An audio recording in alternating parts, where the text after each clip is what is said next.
Also, something out of podcast, something I've noticed you do a lot, and I don't know if you're doing it on purpose. You chuckle at everything I say. I'm not that funny, dude.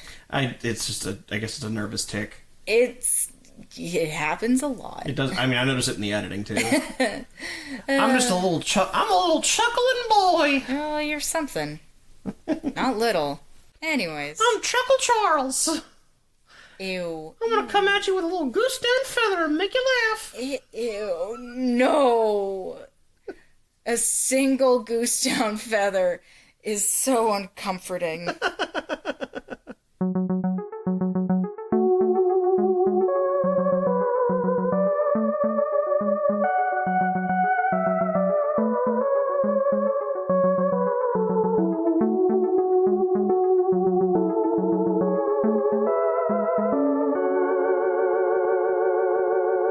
Hey everybody, and welcome back to another episode of Who Is My Doctor? Who is my doctor? Who is indeed. I'm your host, Zach, and I know a lot about Doctor Who. And I'm also your host, Cassie, and I don't know a lot about Doctor Who. And today, we're coming back from a long break of not recording. Longer than I realized, actually. My notes say the 23rd of November of last year. Yeah, for you guys, there's not been really any break in time, but we took some time off for the holidays, and then our lives were busy, and people got sick, and so it's just we haven't been able to sit down and record for like a month and a half. People got sick. I was sick for the entire month of December, which is not an exaggeration. Fair. Well, it's also, I work in a pharmacy, so when I say people, I also mean people we don't know. Like, it's just been really busy at work. Wow. So, just one of those, like, it's a really hectic time around the holidays. Riveting content. What everyone hears, it's a show about doctors. People want to hear about my medicine, my medicinal job. Your fake doctorship. But today we're looking at Season 2, Episode 7, The Idiot's Lantern. Mm-hmm. Do you know what The Idiot's Lantern means, Cassie? Not a fucking clue, mate. So the Idiot's Lantern is a slang term for the television. Oh. You've probably heard people refer to it as the Idiot Box. I have heard the Idiot Box. Yeah, Wasn't there a SpongeBob episode called the Idiot Box? Probably. I mean, there's been so many. There's probably one that's used every word in the English language at this point. Imagination. Yeah. That's the Idiot Box. Oh, okay. Yeah, right. Probably. That's that episode. Look it up, future Zach. Editing Zach. Put in the sound clip. Imagination. It's that episode. I know it is. Yes, you are correct. There is a SpongeBob episode, the one where they're in the box. The Idiot's Lantern is a slang term for television. That's so infuriating because I know that in the UK they refer to flashlights as torches. Mm-hmm. And so lantern in my head is another term for torch, lantern, flashlight, not TV. Well, I mean, in a way, especially when you think about when TVs first came out, they were small and they shone light at you. So yeah, but you don't carry a TV around as a source of light. Yeah, I think that's why it's an idiot's lantern, is because you're staring into it. Could you imagine carrying a small portable television around like a dungeon? Just streaming The Office at all points of the day. Oh, man. But speaking of televisions, let's take our first little question for the Cassie Profassy today. It's going to have nothing to do with Freddy Krueger. For those of you just tuning in, the Cassie Profassy is where I make Cassie guess stuff that's going to happen in the episode. Yeah. For those of you also keeping track, I was doing really well for a very long time, and now I'm not. You're above average right now. You're 19 out of 36 is over half. Yeah, but it doesn't feel any better because a couple of those were gimmies. Well, I mean, there's some. I do know that some of the people that listen to us have agreed with me and think that I've been robbed of some points. I appreciate each and every one of you handful of people that side with me in this endeavor. Well, let's see how people feel about these questions. These were a little tougher for me to come up with. Just because this episode, I didn't want to give any away, and a lot of the stuff in it feels a little difficult to make you guess. Like, even one of them, I'm a little like, I don't expect you to get it. But if you do, great. But it's one of the few things I could come up with as an option for you to guess. So, as I said, speaking of television, it's called The Idiot's Lantern because the TV is attacking people in this episode. Oh, cool. And the way you can tell if the TV has attacked someone is that there is something missing about them. Can you guess what it is that the TV takes? Eyes? It's their eyes? Well, you watch a TV, and so that makes the most sense if this is having to do with images and light emanating from a television box. Mm-hmm. that would affect your eyeballs. Because my original thought, just based off of how this show works, is that people's eyes wouldn't be missing, but there would be like TV static in their eye, like where their eyes are, like in their pupils. Corneas, no, pupils, that's the word. So I'm going to go off of that knee-jerk reaction, because I've also learned when I overthink it, I get it very wrong. That is true. You've talked yourself out of many correct guesses. So it's 2024, baby. I'm going with the first thing that comes to my little head. Okay, so you think the TV takes their eyes. It's going to be something far stupider than that. I know it. The TV took my butt. Cassie, the TV took my butt. Zach, I can't find my hands. I can't sit down and watch the TV without having my butt. I can't change the channel. The TV has my hands. The TV took my belly button? I mean, it's not a problem. It just feels kind of weird. What was that? Like Kyle XY? Yeah. I just remember that poster so big in my mall's food court. Which is not an awesome place to see somebody without a belly button, because the visual of somebody with an exposed tummy where I'm eating food,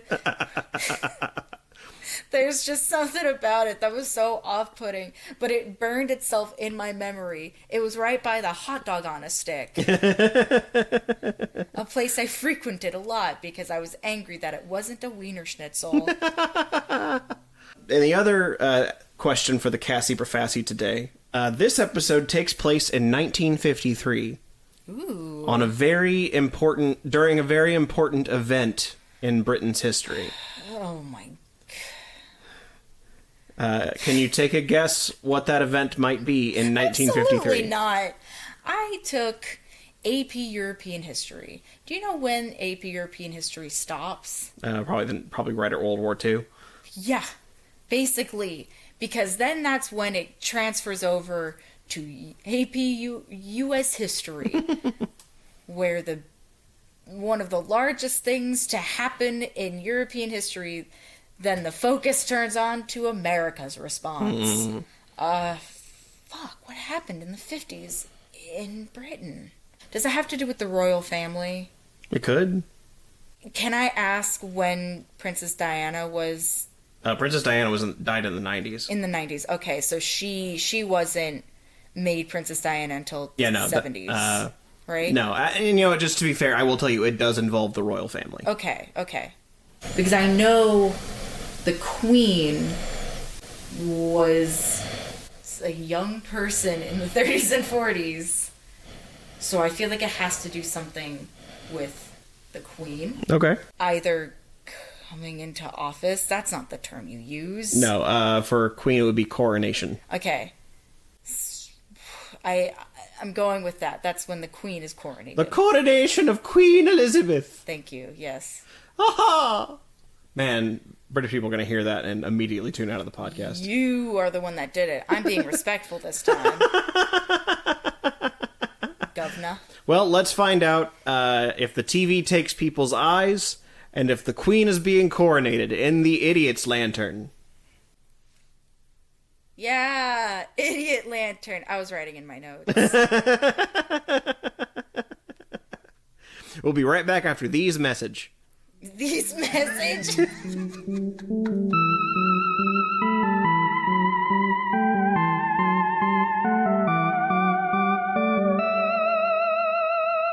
This episode of Who Is My Doctor is brought to you by Magpie's Portable Televisions. Hey folks, do you want to watch TV wherever you go? What's that? You already can do that on your phone? Well, this thing is not a phone. Can't call anyone. It can't text. It doesn't even get podcasts. It's just a TV. Watch your favorite shows. Or your least favorite shows. Or I don't know, watch Ratatouille again. That's a good movie. The truth is, I don't care what you do with it, as long as you buy it and support this stupid thing we do every week. Magpie's Portable Televisions. It's not a phone.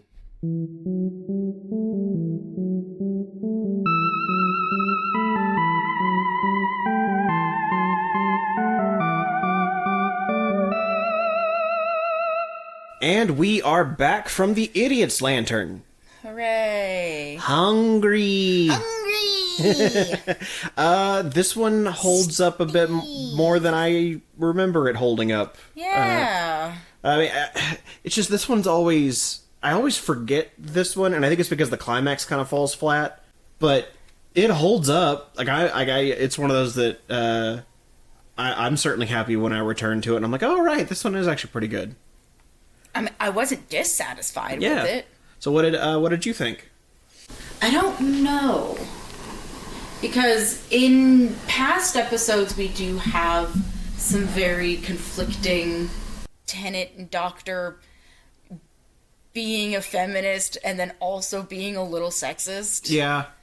This is one of the ones where it was like, oh, cool. He's outsmarting the male machismo a little bit. Yeah. Which I do appreciate. I do think it's funny that this is now another episode that if something happens to Rose and she is incapacitated, there is another substitute companion that comes in. Even if they don't stick around, the Doctor always has some kind of help. Yeah, in this case it was Tommy and also, to a lesser extent, Detective Inspector Bishop. Nah. The Detective Inspector... I can't help thinking, Detective Inspector, you're not exactly doing much detective inspecting. Yeah, I don't think he did a lot. I don't think it counts. Yeah, no, I think he was more about just, like, providing him a sense of legitimacy. I do really enjoy that the companion isn't just, like, the Doctor's friend. They are, like, the Doctor's emotional anchor. I thought you were gonna say emotional support.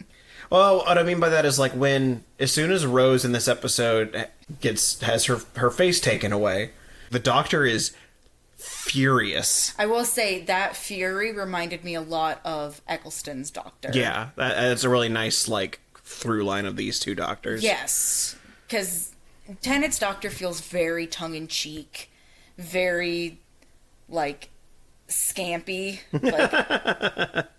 I'm just a mischievous, lovable little lad. I'm just a little guy. No. Those are Daleks. You know better. But in that moment, I saw that same, like, fury that Eccleston had throughout his entire run as a Doctor. Just a very deep-seated, very...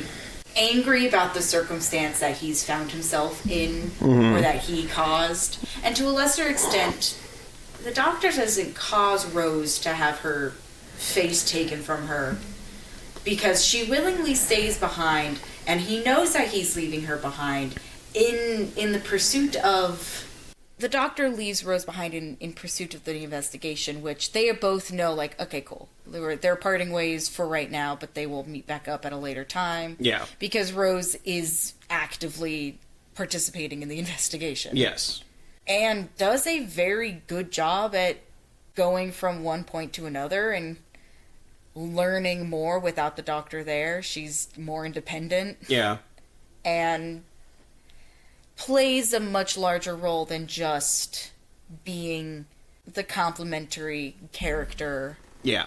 Well, Doctor. There's also a really nice contrast if you can see the different attitudes that Rose and the Doctor take based on their emotional states. Mm-hmm. Like when Rose shows up at Magpie, she shows up as like, "Hi, I'm here to buy a TV set," and I'm just like, she plays it very like coy and cutesy. Cutesy may not be the right word, but she's definitely like playing up a character a little bit. Her deception rolls are very high. Yeah, and that's because that's probably how the Doctor would act too, with Rose around. But as soon as Rose is gone, the Doctor's way of getting into Magpies is to smash in the window of the door so he can open it from the other side. Yeah. And then he comes in and he starts slamming his hand down on the like "come give me attention" button. Can you hear? Come on and talk to me! Magpie! It's a bell, but yes. Come give me attention, bell.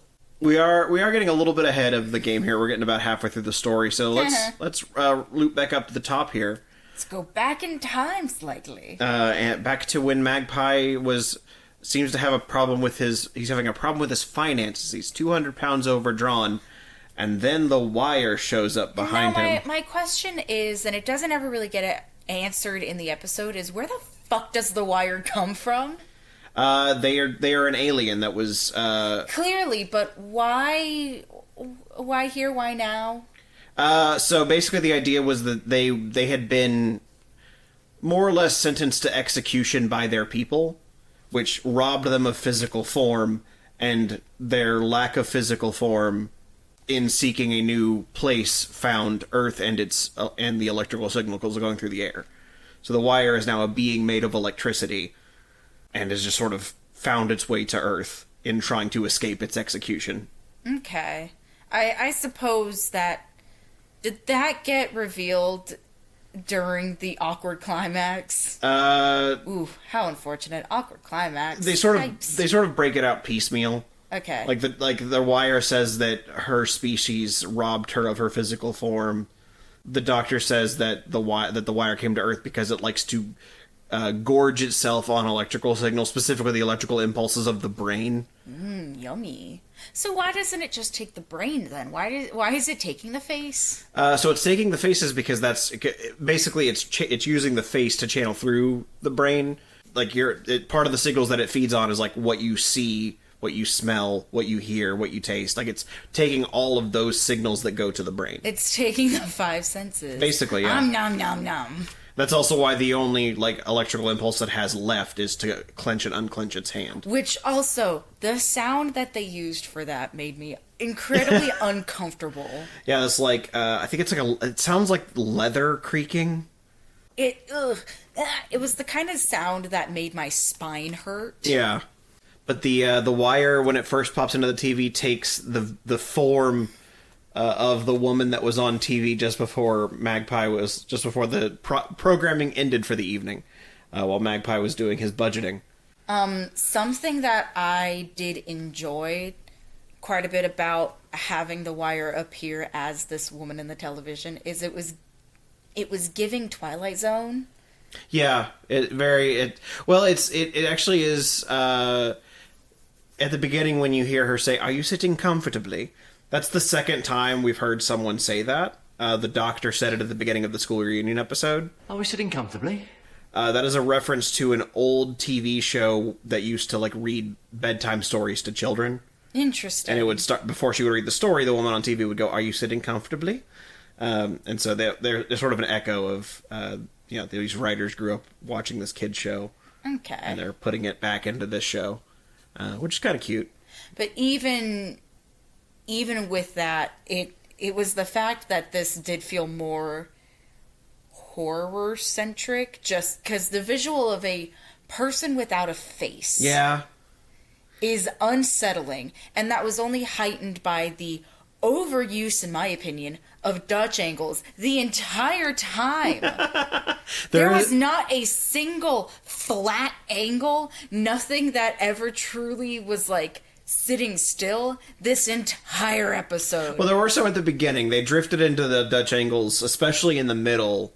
Well, when it happened the first time, or the time that I really took note of it, when they were in the house, after the grandmother had said that TVs are bad because they, quote, "I heard they rot your brains, rot them into soup, and your brain comes pouring out of your ears. That's what television does." Which I don't know about you, but that was also something that my parents and my family always said is don't sit too close to the TV, you'll rot your eyes. So I did think it was a bit odd that she was the person in the family to have gotten her face removed when she was not pro TV. Well, I think it's also that because she's the grandma, everyone else would be out doing things, and so she was the most likely to be left alone with it. But if she was so against the television, I don't feel like she would have watched it. Yeah, it's hard to say. Because also the dad makes a statement that they will not get a TV until after the coronation. He says we'll get one for the coronation. Okay, I heard after. Yeah. Speaking of the coronation, though, you were correct. It was the coronation of Queen Elizabeth II. Did they use actual footage from that? Yes. Splendid. I mean, it's on the BBC, and the BBC would own all that footage, so I'm not surprised. It makes sense why they would. Yeah. It would make no sense for them to go out of their way to do something different Yeah. when that footage exists. Yeah, for sure. And especially in the time period, you don't need it to... It's on a TV screen. It should look like that. And The also- year is 1953. It should look exactly like that. We've also brought up the TV took their faces, and I will say that while I was half right. Yeah, I'm going to give you the point for it because you. you said their eyes were taken, and their eyes are taken. Just so was their mouth and nose and maybe ears. I wasn't paying attention if their ears were taken or I not. also wasn't if The Wire was taking people's senses, that would be accurate why it would take ears, but I also don't care enough to look up a picture. It is. You are right though. It's very unsettling, mainly because it's so smooth. And I think that's just because I at first thought that it was some kind of mask. Mm-hmm. I don't think it was. I think it's just Photoshop. Yeah, I believe it's CG. But it just is the blur effect over and over again. Well, I think part of what makes it unsettling is that because it's so smooth, there are no wrinkles on it. So even when you're not even when you're not older, your face still has general wrinkles around your mouth, around your eyes, just because your body needs those to move those parts of your body. Yeah. So it really seems to imply that it's yes, their eyes, nose, and mouth have been taken, but so have the ability to move anything underneath them at all. So it's their skull got smoothed out underneath it. There were slight peaks and valleys where noses would be. Yeah. I did catch that. Yeah, especially if someone was facing the side. I think the smoothing. But it's icky. Yeah, it's icky, and I hated it. Yeah, it's one of those where it's even if that's not the intended effect, and there's nothing outright saying that they've done something to the bones of their face, you still kind of feel it. It falls into Slenderman category. Yes. Slenderman is not on written paper not scary. It is a being that doesn't have a face and is very tall and lanky. Yeah. That is fine. But for whatever reason, when you see it executed, it's so incredibly unsettling because your brain naturally wants to make faces out of anything. It likes to recognize shapes and patterns and face shapes with eyes, nose, mouth, all of those facets. Your brain loves to plug into something that it doesn't immediately recognize. So when you have something as recognizable as a head that doesn't so much as have a nose, your brain freaks out because it doesn't know what's going on. Yeah. And so even though it's not graphic, it's not horrible in any way, yeah. Your brain the entire episode, or at least mine the entire episode, was just going, I can't figure it out. And then with the whatever sound for the knuckles, it was very overstimulating for me. Brain was not happy. Yeah, they took in those moments. All these people had their brain signals taken and they were given to you. Oh, jeez. Yes. I'm the wire, Zach. I didn't know if you knew that. You're certainly wired. Yes. The faces are taken, and as we established, there's a family in this episode, and the central figurehead is the father is a huge piece of shit. Yeah, Mr. Cannoli. Yeah, Mr. Cannoli. It is Tommy Connolly, Rita Connolly, and their father, Eddie. Rita is the mom, and then Eddie Connolly is the father. It's pronounced Cannoli. Cannoli. Thank you. Sorry. I'm not brushed up on my Italian. And I think they do a decent job of really making the father seem like a scumbag, but for reasons that are not valid, but authentic. Where he's very much about his reputation. He seems to care a lot about appearances. Mm-hmm. He has a very nuclear family idea of I am the father, I am the head of the household. So what I say goes. He craves other people's respect, yes. too. Yes. So not only does he need validation from others, and confirmation that he's a good man. He is the man. Yes. He fought in the war. Everybody listen to him because he's the man. Yeah. I can imagine that it's the same there as it is in America when you have people that are soldiers that have come back from war, and especially during that time. It was way more male-centric, and a woman's place is in the house. Mostly because she could stay home. Because she didn't need to work. Because you could live off of a single income, and economics suck. Anyways. I was going to say, that's the only really weird part where he's, like, ragging on him for saying that the housework is the wife's job. Because technically speaking, like, he has a job, and her job was to do the housework. Because that was sort of like the trade-off. Yeah. Like, she doesn't have a job, so her job is taking care of the house.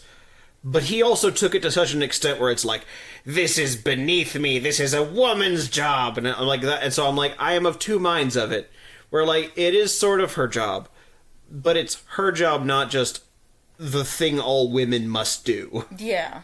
Yeah, so it's... Especially at that point, because their child is older. At that point, her job isn't necessarily to take care of her child, her house, her mom. Yeah. It's just a whole other feminist tangent. I do like the justification, though, of who's being coronated. The queen. The queen's a woman. Would you make the queen do housework? Yeah, it was well performed by both David and the other actor is a man by the name of Jamie Foreman. They both do a very... I mean, Jamie Foreman really plays Eddie Connolly like he is just a big baby. You said Uncle Vernon, and I couldn't shake that. Yeah, he 100% feels like it's Uncle Vernon from Harry Potter. It's just a very man. And not man like, you know, crush a beer on my forehead, I'm a manly man. But just the type of man that makes women like me go, ugh. Well, there's also a point where it Gah. implies he's intending to beat his son. Oh, you know what they say about them. Eddie, you want to beat that out of him. That's exactly what I'm going to do. Oh, yeah, he very clearly doesn't like his son. But I do like that they make Tommy very specifically like, you fought the war to defend people and to help. Yeah. And to make You fought sure... fascism. Yeah, you fought fascism so that way people like me could have a brighter future. But now you are just as bad as they are. Yeah. Which I love. I love it. When things have children that are smart and educated and that can yell at their parents and tell them that they are wrong. It just sucks knowing that Tommy grows up to be a boomer. I mean... He could be one of the good ones. Yeah. There's a really fun moment where Eddie's yelling out, I am talking! And the doctor's like, and I'm not listening! Not Tommy, Eddie. Sorry, Eddie. He's like, and I'm not listening! I wrote down that Eddie and the doctor fighting is like two dogs barking at each other. Two big dogs, specifically. Oh, I was getting big Chihuahua energy. But Oh, okay. really? Yeah. From Eddie or from the doctor or both? Yes. It's a Chihuahua and a pug in a slap fight. Yeah. I mean, that's all that is it's all bark, no bite. I mean, I'm not discrediting getting bit by a Chihuahua. Them fuckers hurt. Yeah. But it was more the fact that it wasn't even like a pissing contest. It was all just... I'm going to out loud you. I'm going to out loud you. Yeah. But yeah, as they're investigating the Connolly's house, they find the grandmother has no face until some men in black show up and try to wheel her away. I never like that sort of like element of having somebody being like explicitly ripped from their home. Oh, it's deeply uncomfortable. It's so unsettling. Yeah. And, you know, it's a show. I don't need to stress about it too much. Am I very aware of the front door and where it is in our room right now? Yes. Well, I mean, I think it's also just like because they're men in suits, there's something very clearly like it's the government that comes and hoists you away, and so there's a part of it where it's just like it feels so much big. Like if that were to happen, it's so much bigger than you that it's hard to like put your head around it. And it is upsetting knowing that Eddie is the person that has called and reported each and every faceless person seemingly on their block. Yeah. It doesn't seem that anybody else really is being reported. Or if there's no mention of it. There doesn't need to be mention of it. Well, when they're with the detective inspector, they have a map in the back, and there's like a pinned around area where all these people have been cited. Okay. But the doctor does point out that there seems to be an uptick on that street specifically. Okay. Which I will admit, I always took as because that's where Magpie sells his TVs the most. I hadn't put it together that that's because Eddie has called in more people than the other neighbors. Well, because Rita even says, like, this is our family. Those are our friends. Yeah, Those are our the neighbors. At the end of the episode, they have a big, long table in the middle of the street to have dinner together. You called it a Who party. Yeah, it felt like the dinner at the end of How the Grinch Stole Christmas. I called it a 4th of July. To be fair, the Union flag and the American flag are the same colors. So you can use red, white, and blue decorations for most national parties. I digress.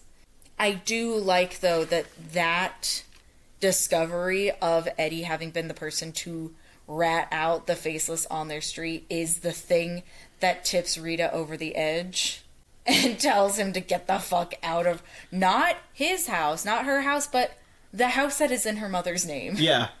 Get out of my mom's house. And then when she comes back in, the line, that was the sound of something ending. Fuck. Ooh. It's just like, that was the sound of divorce. That was the sound of... How old would Tommy be? Like 14, maybe? I think so, yeah. Like 14, 15. Yeah, of seemingly a 14-year marriage ending. Yeah. Well, they imply that Tommy's getting ready, is thinking about college. So he's definitely 16. in high school. Yeah, he's definitely in high school. Oh, yeah, and also Tommy can just forget about college. He can get his hands dirty for once. God, I hate men. I hate those types of men. You're okay. Thank you. You're welcome. I try. I do really love that my only note was just, damn, Rita. Damn. Because it's so heavily implied that it's their marriage that is the thing ending. Not a conversation, like not the party that the coronation viewing that they're having. It is so clear that it is their specific marriage ending. Yes. Yikeroonies. And then when, so Rita shuts the door on Eddie, and then he's just outside. The doctor takes Tommy alongside, and Eddie's just like, looks around like, what am I? Everyone's left me. What do I do? I like to imagine that he's just sitting on the doorstep. He's scratching the door like a dog wanting to go back in. Yeah. Little chihuahua on the porch. Just barking and yelling because he left it out in the cold. Yes, but when people confront the Wire back at Magpie's, she, for some reason, I understand that it's just the way it's framed, but there's something very silly about just her yelling, "Hungry!" It was the fact that every face that was on the TV, which I did and did not enjoy that. I like it as conceptually very intriguing. In execution, I did want them to all start singing a la the busts in the graveyard. Especially because you can kind of see where, the shadow tapers off. Well, it's also specifically because it is so clearly a covering that is only exposing their face, because in execution, that is the only part that is being taken. Yeah. So it doesn't need to be any more than just a very clear sticker of everyone's face and only their face. However, when you have everybody very slowly mouthing, "Help me," except for Rose, who's just saying "Doctor," Yeah. it just looked a little silly and was making me feel like they should just start singing. Or at the very least, harmonizing. At the very, or they just start, like, trying to pitch brides to Lord Farquaad. Yeah, there's something about that particular framing. I honestly think part of it is that the faces were so small in the screen. Well, I mean, that's how small her face is in the screen. Yeah. The Wire just has the privilege of having a body as well. That's fair, or at least a bust. Yeah. They've got from the shoulders up. Hungry. Yeah, I think it's also part of it is just, I don't know if it's the way the actress was doing it or if it's because... No, it's because you and I are both tainted by Cloudy with a Chance of Meatballs. And Steve. Well, what I mean by that is, like, there's something about it that just feels silly. Not just because of Cloudy with a Chance of Meatballs, but because it's just... I'm picturing, like, an adult person from across the room going, hungry! You're picturing me from across the room. But I haven't made dinner yet. Me pointing at my gaping maw, saying, hungry! I think that's kind of what it is. It's just like someone, like, pointing at their mouth and going, ah. Well, because it's also having to do with the pitch, because it wasn't like a deep guttural, like, hungry. Yeah. It was, hungry! Feed me! It's just very silly. But I'm also trying to think of if there is anything else she could have said to accentuate that and to say that she was hungry that wouldn't be so silly. It wouldn't just be her going, I'm hungry. Does anyone have any delicious brains I could eat? I'm hungry. Because even if she said, I hunger. No! I will feed. Okay, that's a little more menacing. Yeah, I must feed. One more. I must feed. Oh, that's worse. Oh, you're right. You're just changing the pitch. I shall consume. Ooh, yes. Satiate me. Yeah. But yeah, just the word hungry. Yeah, there's something about yelling the word Hungry. I think it's just it's too soft a word for a villain. Hungry. It's too soft a word for a villain. It's got to be hunger. I hunger. Well, because you could really hang on the R in that, then. Yeah. Arr, I think hunger. it's the E. Eee. But also just the image of somebody going, hunger! And then, but the Wire's ultimate plan is to put a house in as many homes as possible in the A coronation. house in every home? Yeah, a house in every home and a chicken in every pot. Or at least in as many homes as possible for the coronation. And then... A TV in every home, not a house in every home. Oh, Jesus Christ. You didn't catch on to that. Catch on to it. Sir. Oh my god, a TV in every home, or at least as many homes as possible. Oh my gosh, my brain. Sir. I think my brain got fed on today, too. Hey. Zach. I don't know where this boat was going to go. A house in every home. Yep. Jesus Christ. Anyway, a TV in every home, or at least as many homes as possible, and then to have her essence taken to the TV broadcast tower so that she can feed on all those TVs. Which I did like. I like the idea. I'm a little confused as to why she needed the TV station. Yeah. Because it I seemed don't like know she was why. being taken, she was, like, a part of her was taken to every TV anyway. That's how she fed on Grandma. Yes, and also why she happened to land, I suppose, in Magpie's particular shop. Yes. Because I didn't dislike her being put on the portable television. Mm-hmm. It's a little silly. But also that I've been scratching my brain about why it was so important for her to go to the TV station when she could have just gone to the TV station from the get-go. Yeah, I can only assume that there had to have been some sort of, like, I didn't mean to land here, I was trying to land there, but the best I could do was land near there, and now you have to take me there. Like, I understand the hang-up, but I don't think it's super relevant. It's petty. Yeah, it's one of those where it's like that, you have, like, it had to do it this way because otherwise there would be no story. Genuinely, it's me just trying to find something to be angry about, but it super doesn't matter. Yeah, but you know, especially after the last few episodes have been kind of duds, I think this is a pretty good one. We are skipping over my favorite part of this whole episode, though. Oh, we are. Sorry, go on. Is the fact that the doctor is able to then put her inside of a Betamax. That's right. So fucking silly. And the way that he says that he's going to get rid of her is simply by taping over her. That's hilarious.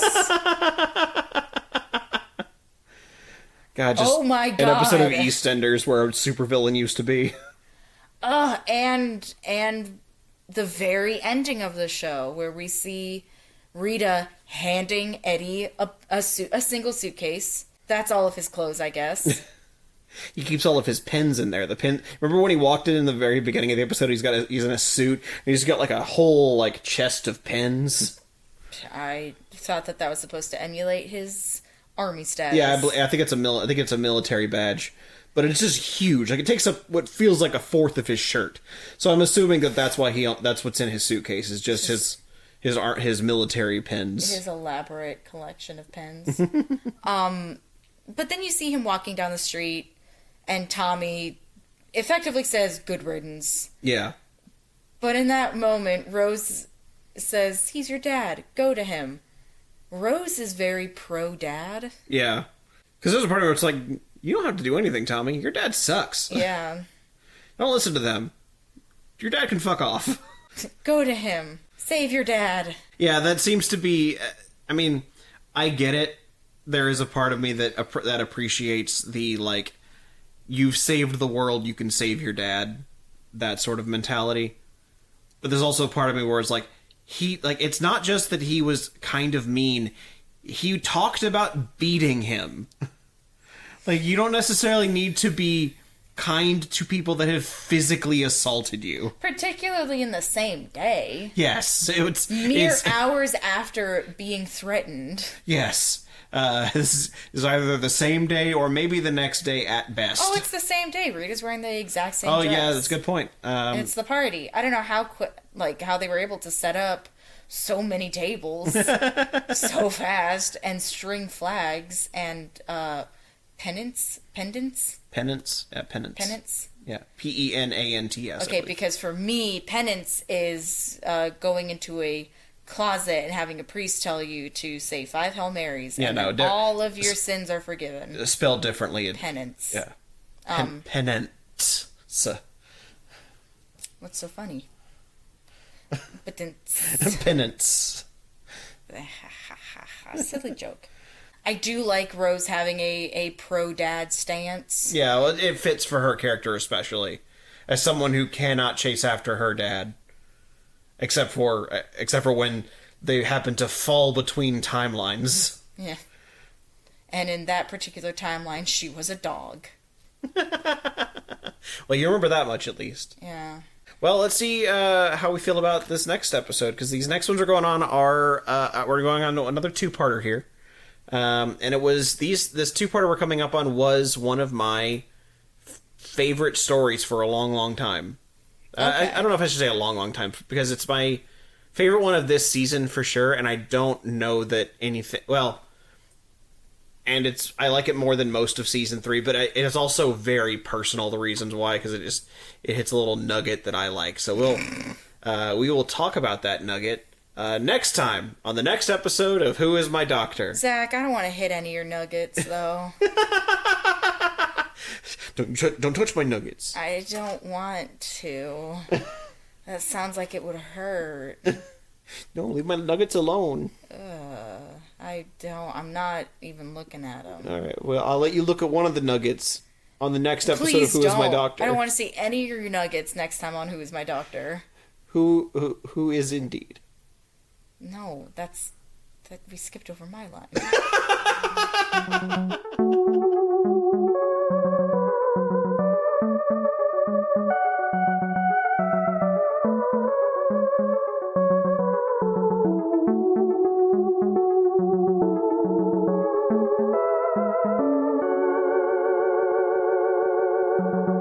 And that's the sound of something ending. Specifically, this episode of this podcast. Before we really wrap things up, though, be sure to give us a like or 5 stars or whatever you think might help us with the almighty algorithm. If you'd like, you could follow us on Twitter, Blue Sky, Threads, or Instagram at WimDpod. That's WIMDPOD. I know the echo was a little rough this episode. I'm trying a few different things to get it properly worked out, so hopefully it won't be a problem for too much longer. What might be a problem is that next week we're going to hell.